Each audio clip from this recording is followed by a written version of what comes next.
Hey everybody, what's going on? My name is Rob Payon, and welcome to the Proof of Talent podcast, the show where we talk about everything related to the career journey within the blockchain, crypto, and Web3 space.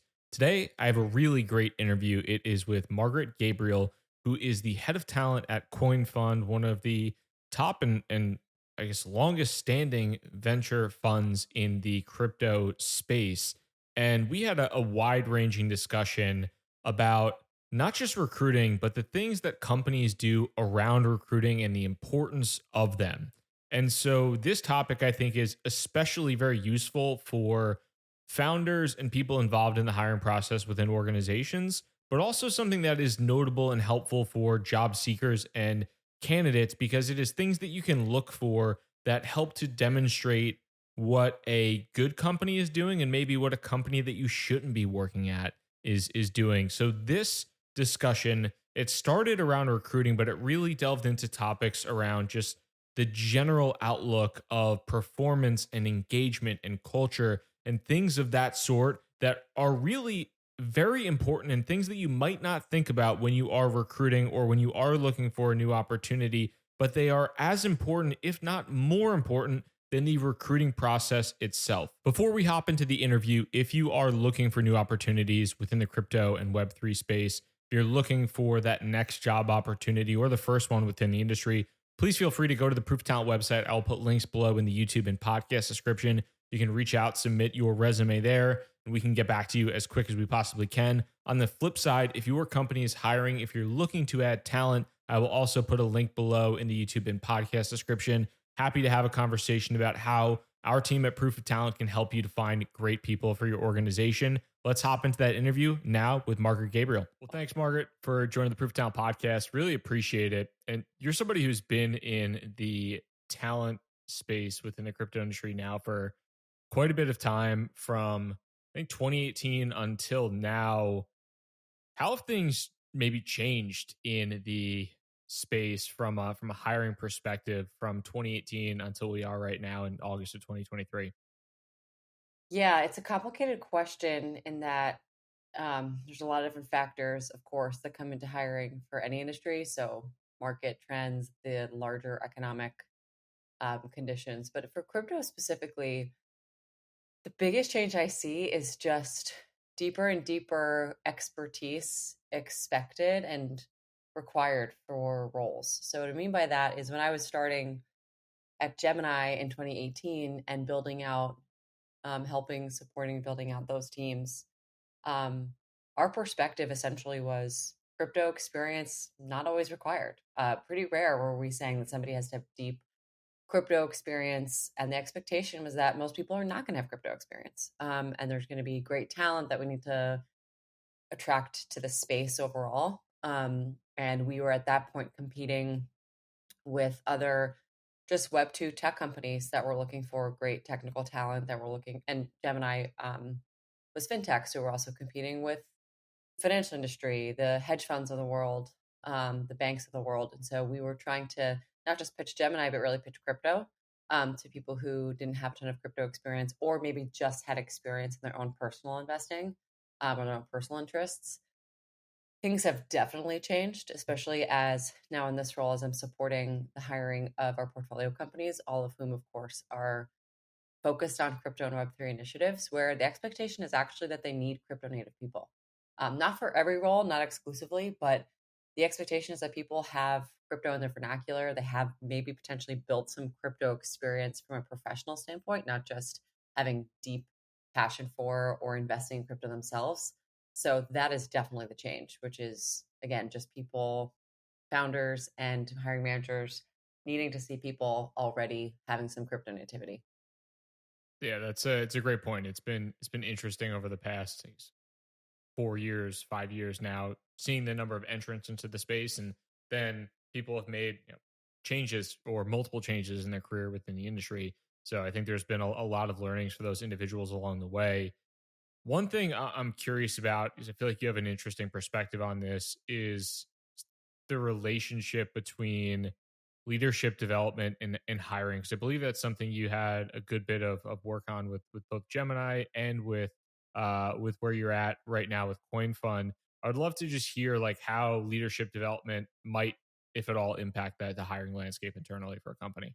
Totally. I love this topic. So, in general, what I love about CoinFund is our mission, which is to champion the leaders of the new internet, powered by foresight as active investors, and the goal is to achieve extraordinary results. And when I think about championing leaders of the new internet, those founders, those hiring managers, they come to us, as their investor, a lot of the times with and ask for pipeline, right? I need help hiring. I need help hiring. That's usually their request of CoinFund when it comes from a people related aspect. And as our head of people and talent, my job is to support the people and talent related challenges that our founders are facing.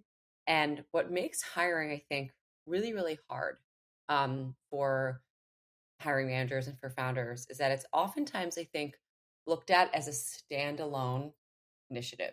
So there's hiring and then there's everything else about the business. And in reality, what we try to help our founders understand and what we try to do at CoinFund is to actually see hiring as one of three kind of core, interdependent, and equally important components of talent. And so to think about hiring as just one piece of your overall talent strategy. So if you were thinking about, and I'll go into this, but what do you think about like a wheel with three parts? Um, the first part is engagement. What I mean by that is how mentally and emotionally committed are the people that you have on the team to your mission and vision of your company and team. So how much do people feel driven by the mission? How excited are they to work there? How much do they feel like an owner of that company? Really meaning, I see this place as part of my responsibility and that it's my job to ensure this company is successful and I feel personally responsible for that. That's engagement, right? How committed are they in the long term? Do they see themselves working there in a couple of years? Would they recommend this place as a fantastic place to work? Right? If we don't have really high engaged people, we can actually get to the second part of talent in this strategy, which is performance.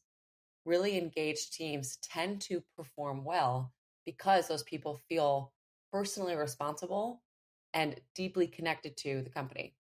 So if we have really high performing teams, those really high performing teams actually become your best recruitment, which is the third part of that circle. That becomes your recruitment secret weapon. Because as you probably know, Rob, the biggest predictor of somebody saying, yes, I want to join the team are the people they meet in the interview process. So if you're meeting exceptional people who are really smart, super engaged, feel like you're going to level up by working with those people, you're much more likely to get excited and accept that offer. So engagement, performance, and hiring are these three, again, interdependent, equally important components of like the talent flywheel. And they all have to be paid attention to. And if you were thinking about this like mental model, at the top of that wheel would be leadership.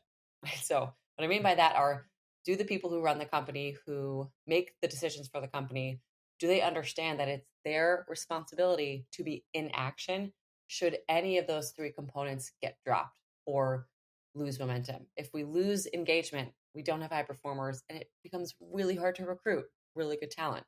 So when a founder comes to me and says, I want the best talent in the world, and it's really hard for me to find them, my first question isn't actually about their hiring process or who the talent you're looking for or what's your interview process look like. My question is actually, how engaged are your people? And what does the performance of your team look like? And this is why hiring is really, really hard. It's because it requires managers and founders, sometimes depending on who you're working with, to have a deep understanding of those other parts of the business, of talent, engagement, and performance, and to feel really responsible for those parts of the talent pool also. Because if you don't have engagement, if you don't have performance, you cannot recruit well. So I'm happy to go into any of that more detail, but I think that's what makes hiring really hard. And it's really important that managers understand that hiring is really like a deep dive into leadership and to leadership training in a lot of ways. Yeah, those are all very good points, and I think, like you said, it starts at the top, and I think in almost all aspects of a business, it kind of starts at the top, and what leaders do is directly affects the rest of the business and kind of reflects in that manner. But I do think that's a great point and something that's ignored often, because when you think about the hiring process or just like recruiting in general, I feel like oftentimes you get to the subject of, all right, we need top of funnel, then we need to have an efficient interview process, then we need to have, a good offer, and things around like that particular aspect of things. But it's a really good thing to think about is, the rest of how these things function of, are your people engaged, are they going to represent you well in an interview process, are they performing well? Because if the company's not optimally functioning, like you said, you're really just, it's going to be quite a bit of a struggle to, like, you could run the most efficient interview process of all time, but if your company doesn't look great to somebody who is chatting with, with your people internally, or your people internally aren't happy, that's really going to hurt you in the long run.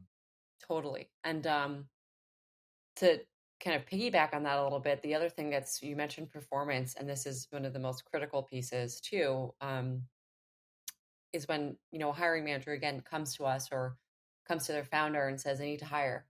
Um, the first question really that we want to ask that manager is, well, how's your current team performing? And I say that because we all know that employee salary is the biggest cost at most organizations. And we want managers to start to feel incredibly responsible, like radically responsible for budget. And in a funny way, I think we expect that, and managers understand that when it comes to a lot of other budgetary asks. But hiring sometimes kind of doesn't get thought of in the same way. And in a lot of ways, in most ways, I would say, hiring is actually a budgetary exercise. And what I always try to encourage managers and founders to do, what we try to do at CoinFund, is to help empower managers to feel like they need to write a true business case to make a hire. They're basically coming to their founder and into the business and saying, I'm willing to ask for a substantial amount of money, potentially money I would take away from our current employees to hire this person. And I'm doing that because of either one of two reasons, right? One, my team is already optimally performing. They are excellent. Every single person I would hire again, or just either missing a specific skill set that we just don't have and is critical to the business. And here's why: I've written it down. Or secondly, we're understaffed, right? There's just too much volume of work that my team can handle without them burning out and without us losing any of those people. If we're not hiring for those reasons, and if we're not already looking really clearly and honestly about the performance of our current team when we go to ask for headcount, we really risk actually creating bloat on teams. And that can be just a humongous suck of funds for any startup or any company in general. That's how you get bloat. That's how you get mediocre performing teams, because you're hiring around an average performer and underperformer instead of having a tough conversation that maybe that person's not performing. And so this is what I mean by, like, hiring is not just this exclusive thing. It has so much underneath it around the leadership of the hiring manager. So is that hiring manager an excellent manager? Do the people who report to them understand what they're responsible for? Are they meeting expectations? Those should be things that are talked about at a hiring kickoff before we just run out of role full sprint and try to understand what the ideal profile looks like and go to market. Managers should be asking themselves, okay, what's the business case for this hire? How is my team performing now that makes this request actually a responsible and prudent ask for budget? What is my budget going to be? And writing all those things down in a really clear way and investing all this time up front so that you can actually go to market in a way that makes sense. The other component I would say falls under this, like, why hiring is a crash course in leadership. So you have the performance management piece, but you also have to get people on board with you around that hire. And that takes really important communication, another critical skill for any manager. Are you communicating and over communicating with your team about why you're hiring? Especially if you're a founder and your team is small and you're going to market for another role. What you want to avoid is chatter and disagreement and confusion around why you're hiring another person at that profile. I can't tell you how much time is wasted, like valuable mental energy that's wasted on a team having side discussions about why they disagree with going to market for that hire or why they don't think that candidate is the right candidate. And what a great manager does is gets ahead of that, over communicates, creates like a mini comms plan around why we're hiring for this person, being radically transparent around the need. I've done my due diligence. We're a great performing team. Here's the business case for the hire. Here's why it's so important for us. And here's how it's going to help all of you. Here's how it's going to help the company. It's a win for all outcome. Without doing that, right, a lot of bad things can happen. One, you can risk people not being, again, people wasting their time, kind of worrying and having side conversations about a hire because they don't get it or they're not bought in. Secondly, when you start actually interviewing people, right? If you have interviewers who are not bought into the role or don't understand why the position is so important, they're not going to get good data from the interview and they're not going to create a great experience for that potentially awesome talent that you would actually want for your company. So hiring, again, it's not, and I'll say this a million times throughout our conversation today, it's not just about hiring. It's about all these other really important components of leadership, like performance management and communication and budget. These are all super important parts of hiring. And if you don't get those things right, it becomes really, really hard to hire the person and then integrate them post hire as well. Yeah, these are all fun topics, especially on this podcast. Like we talk about a lot of the practice specifically on the recruiting side of the house, and not as much on the like the internal, I guess, people or like the culture and just a lot of the management that goes into that. And there were a lot of really interesting points there, and even things just like as a leader at Proof of Talent myself, like that I've had to deal with and think about, and things that you might not be cognizant of or an employee will bring up to you. And I think that's like a lot of it does come down to communication internally, because I think that's from a management standpoint, communicating why you're doing something and not letting people internally speculate on the reasoning in which that's happening.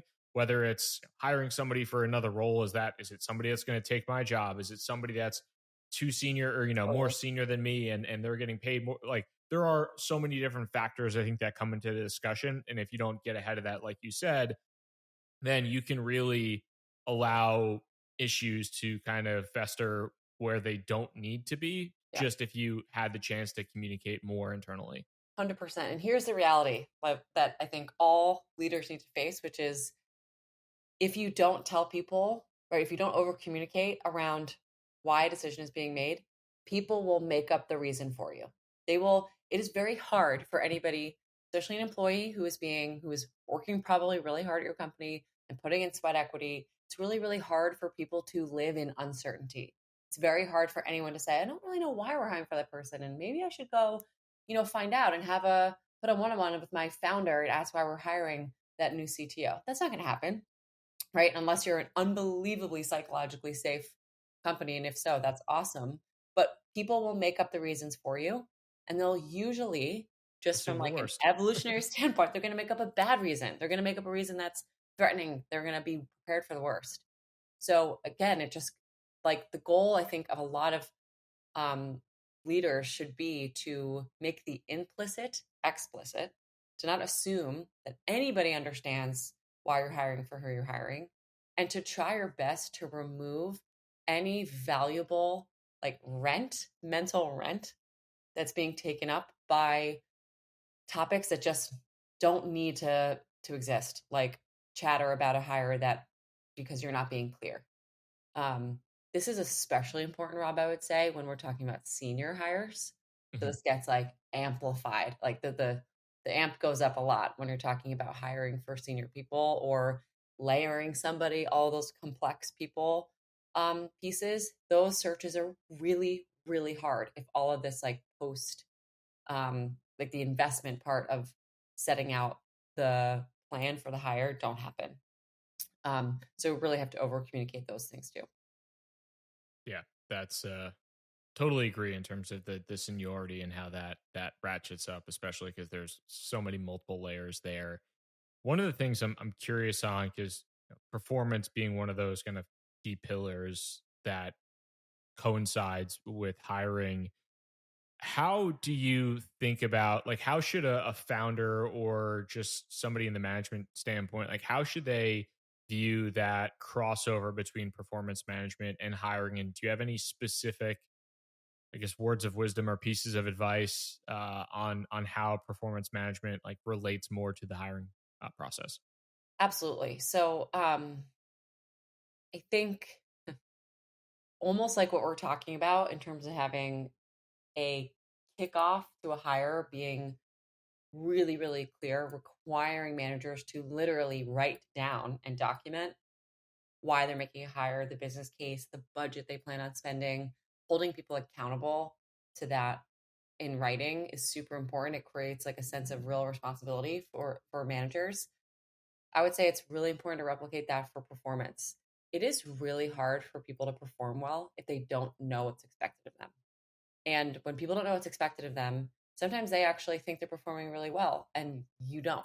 And then they go to hire because you're not performing. That conversation has never happened. So I think what the first thing that managers can do, and it's to me, it's never too early, is to either write down or overly communicate what your expectations are for excellence in the on the team, and to let people know constantly how they're performing, right? And to let them know expectations are being met or they're not. And if we can get into that cadence, if a manager can get really clear around what's expected of their team, they can manage performance so much better, and that makes hiring that much better also. Like that flywheel happens. You have a high performing team because you're so diligent about performance, and that high performing team attracts amazing talent at your organization. So the more you can actually focus on performance management, the easier your recruiting becomes. I kind of one of the managers I used to work really closely with and a good friend at Gemini, he was head of one of our cyber security teams. He made this great analogy. He was a big soccer player, and he was like, when you're playing soccer, right, the best teams in the world, when they pass to each other, they're passing not where the other player is right now. They're passing ahead, right? They kick the ball yards in front because they anticipate that their teammate is going to be sprinting right down the field. And so it doesn't help me if I punt him the ball way behind him. He's already up the field and now we've missed the play. So my job is to anticipate where he's going to be, right? So that he can keep momentum and like capitalize on that pass.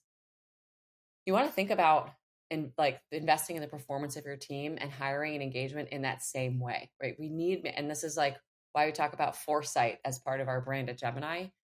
Managers need to be, of course, reacting to what's happening, but also proactively thinking about their talent. So how can you invest right now and anticipate what your team, what could happen, right? If you don't have really clear performance conversations, if you don't budget accurately for your hire, if you don't do the like pre-work of writing down exactly what you need out of a hire and why it's going to solve a problem for the business and what it's going to cost, all of that investment up front allows you to like make that pass instead of being reactive to everything.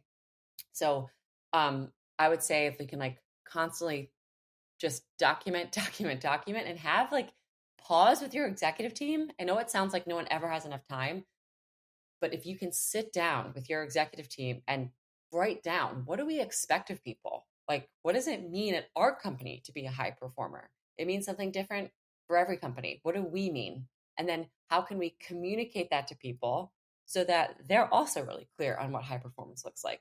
And so when we go to hire, we have a really transparent reason why, because we've already communicated about performance. People understand where they stand, and we understand why we're making this hire. And guess what? By doing those two things, people are going to be more engaged because they're going to have transparency and they're going to say, this is a great place to work. Our leaders are so transparent with us. I never know, I'm never confused on where I stand with performance. I'm motivated. I get feedback. Those things drive up engagement. And then again, the flywheel starts. So I'll pause there. I know that was a lot. No, that was really good. And I think foresight is just thinking ahead of time is really important, because that's even one thing that like I've noticed is that there's just so much stuff happening on a day-to-day basis. If you're not thinking at least a decent amount into the future, like I am not the type of person at all. And I don't know. I mean, I'm sure a lot of people are, where I'm like, all right, I have a 1 year plan of this. I have like I can't think that far out when it comes to the business, Sure. but like if you're not thinking, for me, it's like 3 6 month increments and like 1 3 6 month increments, things like that, where if I don't think about them in specific time frames, like just the days fly, the weeks fly, and then you look up 6 months later and you're like, oh, we really need to hire this person, and we haven't, and then it takes Totally. another 2 months to hire the person. Totally. And So now it's a fire drill. And now I've potentially lowered my standards because of how urgent it feels to hire this person. And you know what? We'll do the communication piece about why it's so important to hire this person later. People just have to deal with it. Right. Like that drives down engagement. It drives up the chatter and like you break that cycle. And I just want to like normalize and validate for managers that it is super common for different parts of those flywheel to fall off. And that's okay. I'm not saying they should never fall off, but it's managers and leadership's job to notice when that's happening and directly be in action about it. And I'm not talking, foresight can be a week ahead. And what I mean by that for hiring is if your priority, right, is to hire somebody and it's to hire your CMO because you really need to, build brand mind share. Mind share is a big word we use at CoinFund. And that's a huge critical need for the business. It's talked about by the board. It's talked about by the employees all the time. We're saying it's a priority out loud. But my recommendation for any person who's hiring is to mark out 30 minutes at the end of your week on Friday. It's untouchable. No one's allowed to schedule over it. And it simply means just looking at your next week. Take a look at your calendar the next week. If you don't have interviews set up for a head of marketing or a CMO, you're actually not prioritizing it because your time is actually not matching what you're saying your priorities are, what the priority for the business actually is. So there are little ways you can build foresight and proactivity into your work as a manager. And it can simply just be, does my time next week actually align with what I know needs to happen? And that can be from a hiring perspective. It can be from a performance management perspective. Oh, my team isn't performing. We really need to, fix X, Y, and Z. This person really needs feedback. We need to put this person in a PIP. If your next week doesn't have any of those calls scheduled, you're actually not doing anything about it. So foresight can also be a little bit more digestible because I think it can be really intimidating to founders and managers who are drinking from the fire hose to say, oh, and by the way, you also have to be thinking about a 5-year plan. To your point, it can feel super overwhelming. So we can break it down into week increments. I'm much more on board with you in the week by week than I am on a 5 year plan. So um, going from performance to the engagement side of the house, and I'm not sure if this is maybe the same thing or not, Mhm. but from like a culture standpoint and like how that relates to engagement, would you consider those to be the same thing, or like how does the internal culture affect engagement within a company?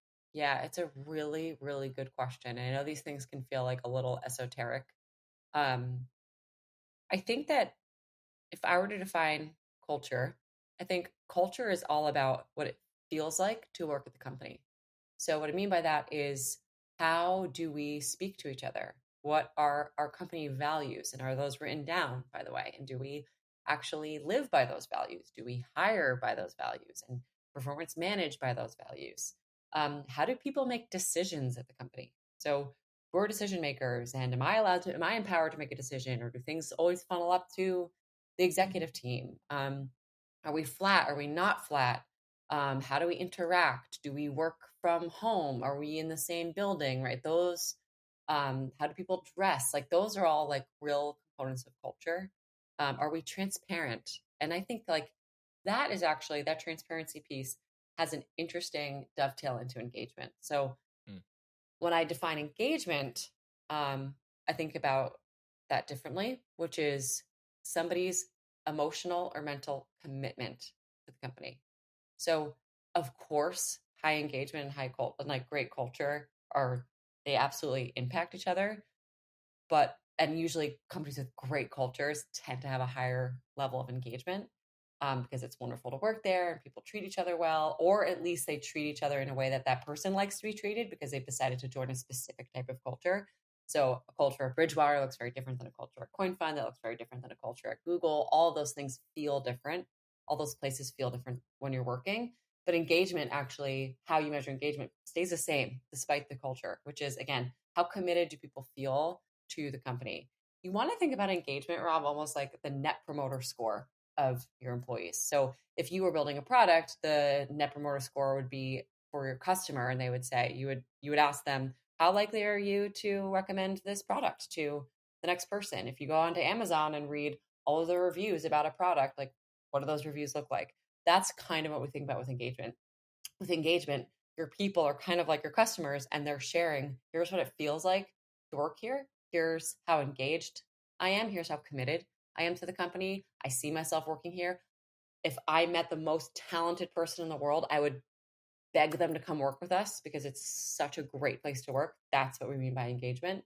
And what's really interesting is that engagement is not just, and I talk to our founders about this a lot because it can sound a little like soft, like, okay, it's great that people feel good, but like, how's that going to impact whether or not we perform? Because it's very, very true that you can be on a likable team that's not performing. So this is why engagement alone isn't enough. It has to impact performance. So the data shows that highly engaged teams, and these are measured by surveys that are like across multiple companies, teams and companies that have higher engagement scores earn more money per share, sometimes more, about 90% more earnings per share.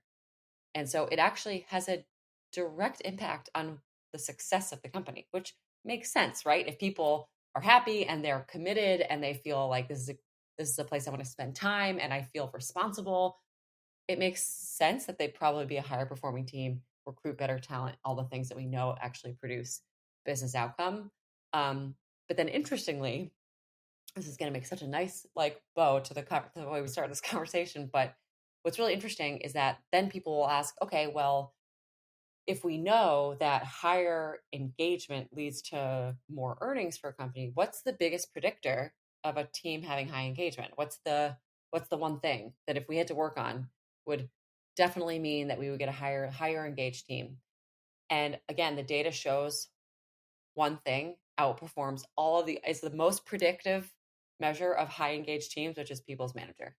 So questions like, my manager cares about me as a human being, or I've had feedback from my manager in the past 6 months, those types of questions are actually the most predictive of a company having higher engagement and therefore being better performing and therefore recruiting more strongly. So if I were to like give any advice to any founder or hiring manager out there today, it would be invest in your managers being great managers because that is more than whether you work remote or not, whether or not you have great snacks, whether or not your pay is incredible. So keep that in mind too. If you can develop your managers to be excellent managers, you're going to have higher engaged teams, you're going to have higher performing teams, and then you're going to be able to recruit better, which is, again, back to our point earlier of recruitment doesn't exist in a silo. It requires really good managers. So I hope that makes sense.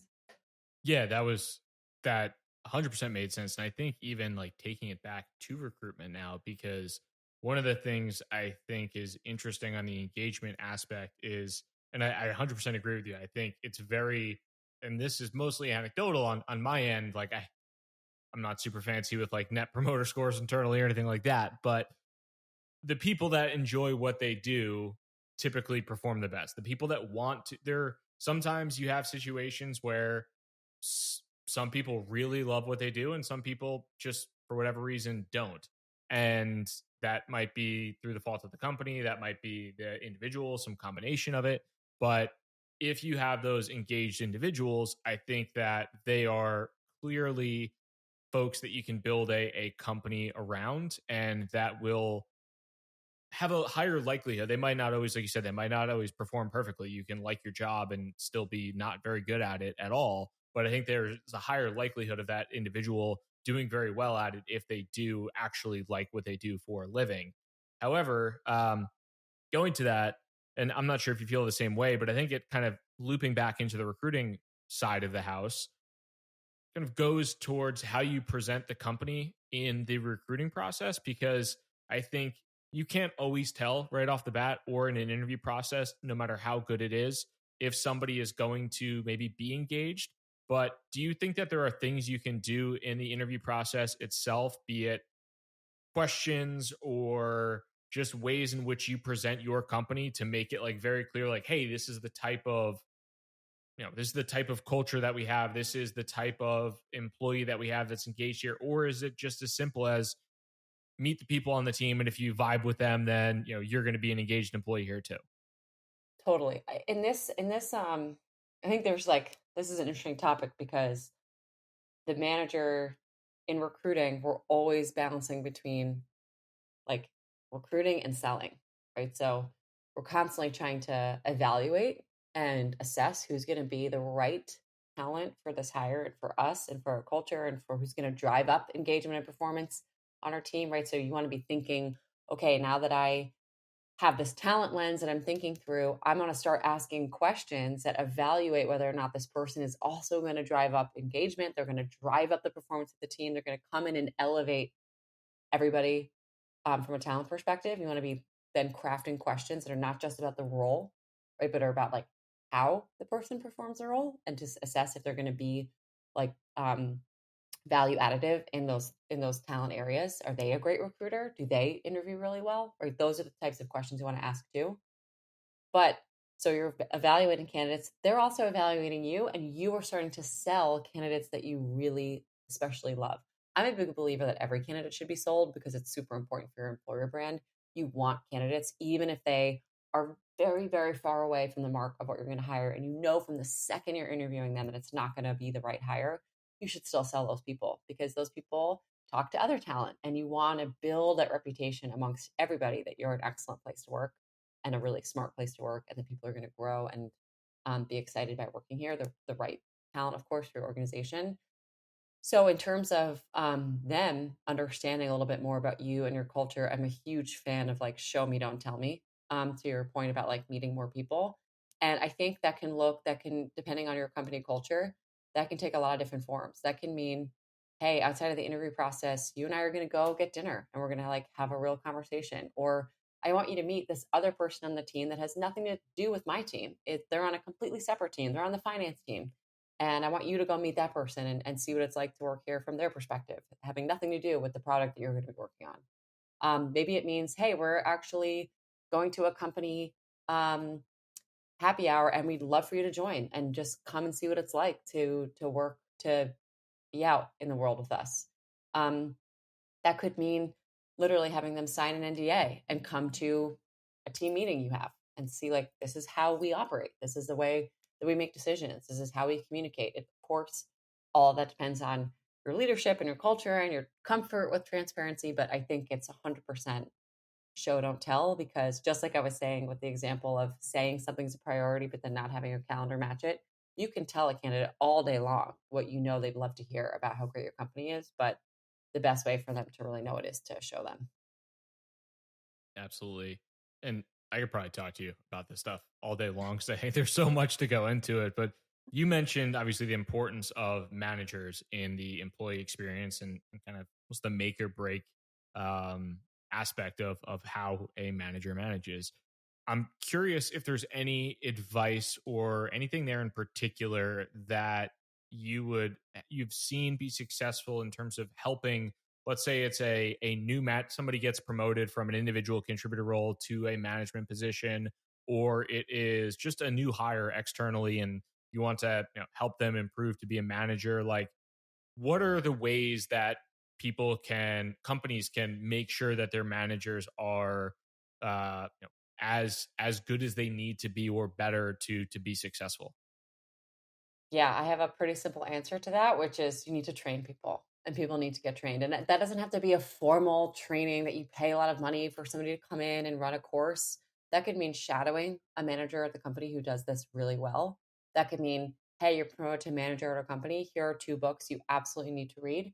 They're the best in class books on leadership. And it's my expectation of you as your manager now that you read those, and we're going to talk about them actually in a month when you're done, but you need to train people. So you wouldn't, I heard this analogy, you know, company like employees at Subway get trained, at McDonald's get trained, at any other like business usually get a training to do that job. And we're talking about roles that are probably a lot more complex than roles in the service industry, for example. And those people get trained so well, which is why you get a consistently delicious Big Mac every time you go to McDonald's because those people were trained and they were trained really, really well. But for some reason, we do this thing in corporate America where we think that people should just naturally become leaders somehow just by experience and by being on the ground. And experience is absolutely 100% a humongous area of training is just doing it and learning that way. But you also need to train people and show them like the best way to do things and the optimal way for your company. So my advice would be to invest in training people. Um, I would also say that one of the one of the things that can be really hard for companies to do well, but I think is so important for the health of the company, is to also start really empowering managers with transparency around the economics of your company. Mm. Um, and I think there's this interesting phenomenon that happens where we really expect a lot out of managers, especially at small companies. We're saying, we want you to be unbelievably excellent. We want you to dedicate hours and hours and hours every week to this role. We expect you to drive high performance. We expect a lot out of high performing managers, and we treat them like adults in that perspective. But then sometimes we end up shielding those managers from really important information like what does the budget look like this year? And like, how are we doing financially as a company? Like, how are we running out of runway? How much more money do we have? How much can we pay people? That that information gap can be actually quite detrimental to a manager doing a great job. Managers should have a little bit more transparency around, and I think founders need to trust their managers with some of the financials of their company so that managers can really feel like owners when it comes to things like coming to their founder and saying, hey, I understand what our runway looks like. I understand what our economics look like. And I'm still requesting this headcount. And I'm still requesting it to cost $150,000 a year. And here's why I'm making that ask of you. Here's the business case. If we don't do that, managers are actually kind of just like cut off at the knees to do hiring really well, to do performance management really well. So I think it's very, very hard for a lot of different reasons we probably don't have time to get into. But if we can just get a little bit more transparent with our managers around budget, I actually think you end up with much more successful managers. Yeah, it's a very good point. Actually, something I've started doing internally on my end, and it's something for whatever reason I just like never really thought of, and I was like, this is actually something that I should be doing because like, how are we going to think about any like, how can I expect anybody to understand just the overall situation if I'm not painting a full picture? And I think like Totally. a lot of the things I've learned in speaking with other leaders in this podcast, as well as just doing things on my end and working with a bunch of clients at Proof Talent, is just like the importance of transparency. And obviously, like there's maybe a little bit of a limit to that, but like generally speaking, I think like the more transparent you are in like an honest way, the better.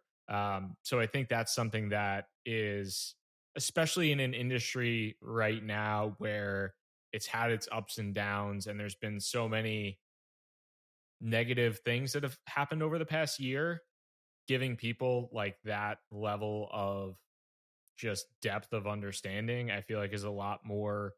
You just you get more out of the people that trust you because you are being transparent and you are not pulling any like shisty things that have wound up blowing up multiple companies or whatever it might be. Totally. And like it can be quite vulnerable, I think, for founders to kind of like give the keys of the kingdom to their managers when it comes to finances. But I'm a big believer that like the only way for a team to become invulnerable is to be vulnerable first with each other. So, and like nothing feels more vulnerable than sharing, than like opening up the hood around the finances. But I think leaders could do a better job of just taking one step in that direction. For sure. Is there anything that I haven't asked about, or anything you want to finish off with in regards to any of these topics, or what you're up with or what you're up to at CoinFund?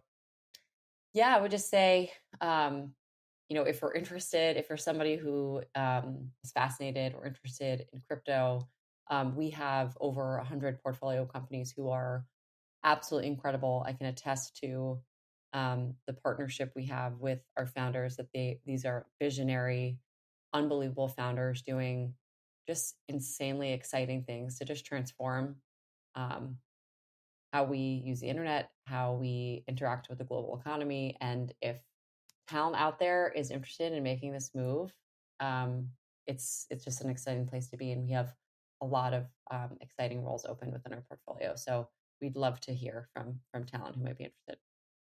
Awesome. I'll post a link to the CoinFund website, and I'm sure there's a link to all your portfolio company jobs too. So I'll get that in the YouTube and podcast descriptions, and everybody can access that when they'd like. But thank you so much for the time. This was a really great discussion. I think a lot of things that we haven't really spoken about, and just the uniqueness of the hiring process and how much it depends on other important aspects of the business that don't always get talked about, was very enlightening.